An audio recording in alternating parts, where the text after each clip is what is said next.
എല്ലാവർക്കും നമസ്കാരം. മുരിക്കോളി ബ്ലോഗ്സിലേക്ക് ഒരിക്കൽ കൂടി സ്വാഗതം. നമ്മുടെ കുഞ്ഞമ്മ കോയിനും എടുത്ത് വരുന്നുണ്ട്. നമുക്ക് എന്താ സംഭവം എന്ന് പറയാം. ഇതാണ് നമ്മുടെ നാട്. ആദ്യമായിട്ട് ചാനൽ കാണുന്നതെങ്കിൽ ലൈക്ക് ചെയ്യുക, കമൻറ്റ് ചെയ്യുക, സബ്സ്ക്രൈബ് ചെയ്യുക. തൊട്ടടുത്തിരിക്കണം ആ ബെല്ലൈക്കൺ ബട്ടൺ കൂടി എനേബിൾ ചെയ്ത് കഴിഞ്ഞാൽ ഞാൻ ചെയ്യുന്ന ഓരോ പുതിയ വീഡിയോയും നിങ്ങൾക്ക് നോട്ടിഫിക്കേഷനായിട്ട് ലഭിക്കുന്നതായിരിക്കും. ഫേസ്ബുക്കിലാണ് വീഡിയോ കാണുന്നതെങ്കിൽ ഫേസ്ബുക്ക് പേജ് ഒന്ന് ഫോളോ ചെയ്യുക.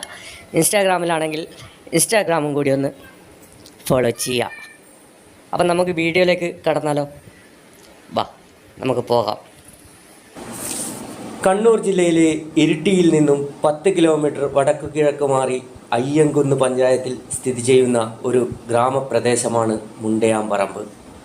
3 ഭാഗവും പുഴകളാൽ ചുറ്റപ്പെട്ട് ഹരിതാപമായി കാവുകളാൽ പ്രകൃതി അറിഞ്ഞനുഗ്രഹിച്ച പ്രദേശം. വെമ്പുഴ, വാരാപ്പുഴ, കുണ്ടൂർ പുഴ എന്നിവ മുണ്ടയാംപറമ്പിൻ്റെ 3 ഭാഗങ്ങളിലൂടെ ഒഴുകുമ്പോൾ കാക്കത്തോട് എന്ന ചെറിയ തോട് മുണ്ടയാംപറമ്പിൻ്റെ ഹൃദയഭാഗത്തു കൂടി ഒഴുകുന്നു. ഈ പ്രദേശത്തിൻ്റെ ചരിത്രവും സംസ്കാരവുമെല്ലാം മുണ്ടയാംപറമ്പ് ശ്രീ തറക്കുമിത്തൽ ഭഗവതി ക്ഷേത്രത്തിൻ്റേതുമാണ്. മുണ്ടയാംപറമ്പ് ശ്രീ തറക്കുമിത്തൽ ഭഗവതി ക്ഷേത്രം. ബാക്കി കാഴ്ചകൾ നമുക്ക് വീഡിയോയിലൂടെ കാണാം.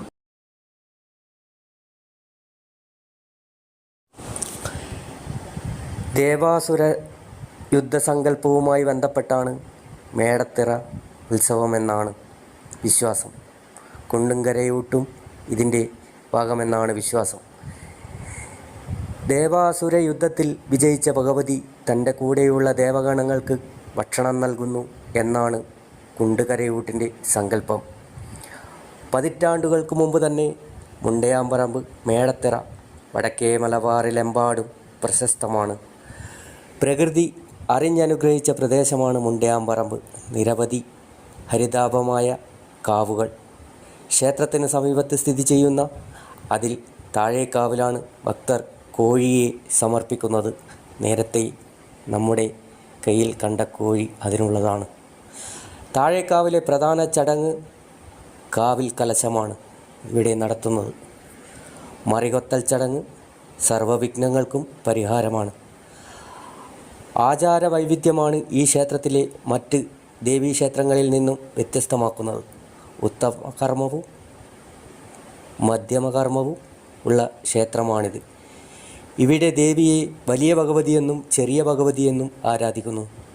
ദേവിയുടെ തറക്കുമേത്തൽ സ്ഥാനത്തിനാണ് പ്രാധാന്യം. മേലേക്കാവാണ് തറക്കുമേത്തൽ സ്ഥാനം. തെയ്യങ്ങൾക്ക് അകമ്പടിയായി ചെണ്ട ഉപയോഗിക്കാത്ത അപൂർവ ക്ഷേത്രങ്ങളിൽ ഒന്നാണിത്.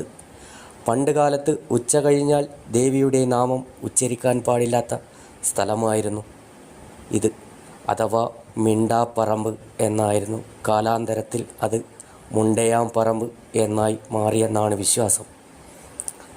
ദേവാസുര യുദ്ധത്തിൽ ചണ്ടമുണ്ടന്മാരെ ദേവി നിഗ്രഹിച്ച സ്ഥലമായതിനാലാണ് മുണ്ടയാംപറമ്പ് എന്ന് പേരുണ്ടായതെന്ന ഒരഭിപ്രായവും കൂടിയുണ്ട്. മണ്ഡലകാലത്തും ഉത്സവകാലങ്ങളിലും തുലാപ്പത്തിനും നവീകരണ കലശദിനത്തിനും ഒഴികെ സംക്രമ ദിവസങ്ങളിൽ മാത്രമാണ് ക്ഷേത്രത്തിൽ നട തുറക്കുന്നത്. എന്നാൽ താഴേക്കാവിൽ എല്ലാ ചൊവ്വ വെള്ളി ദിവസങ്ങളിലും കലശം ഉണ്ടാവാറുണ്ട്. ആചാര വൈവിധ്യം കൊണ്ടും ഐതിഹ്യം പെരുമ കൊണ്ടും പ്രശസ്തമായ ഈ ക്ഷേത്രം ഇരിട്ടി നഗരത്തിൽ നിന്നും 10 കിലോമീറ്റർ വടക്ക് കിഴക്ക് മാറിയാണ് സ്ഥിതി ചെയ്യുന്നത്. ചാനൽ സബ്സ്ക്രൈബ് ചെയ്യാൻ ആരും തന്നെ മറക്കരുത്. കമൻറ്റും ചെയ്യുക, ലൈക്കും ചെയ്യുക.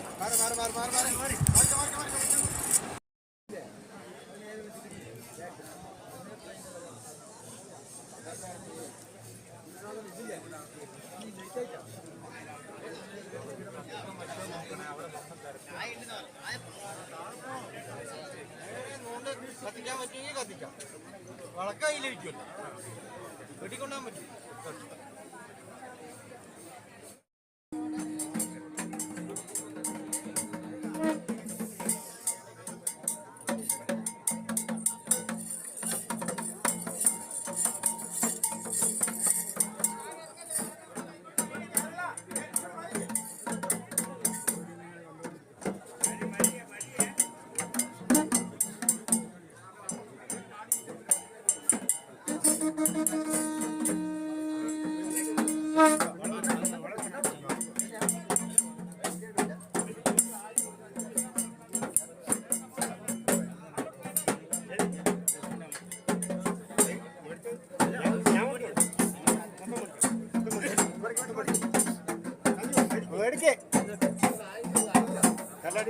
അല്ല കൊടേനെ പിടിച്ചോ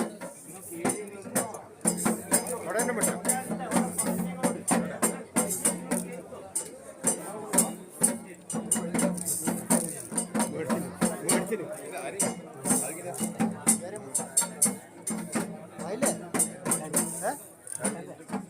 ആര്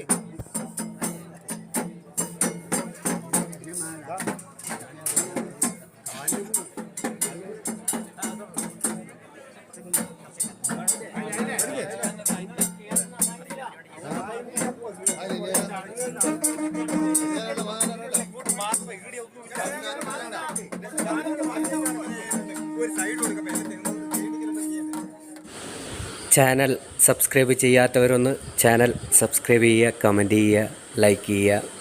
നിങ്ങളെ വിലപ്പെട്ട കമൻറ്റുകളാണ് ഞങ്ങൾക്കുള്ള പ്രോത്സാഹനം. ആരും തന്നെ കമൻറ്റ് ചെയ്യാനും ലൈക്ക് ചെയ്യാനും മറക്കരുത്.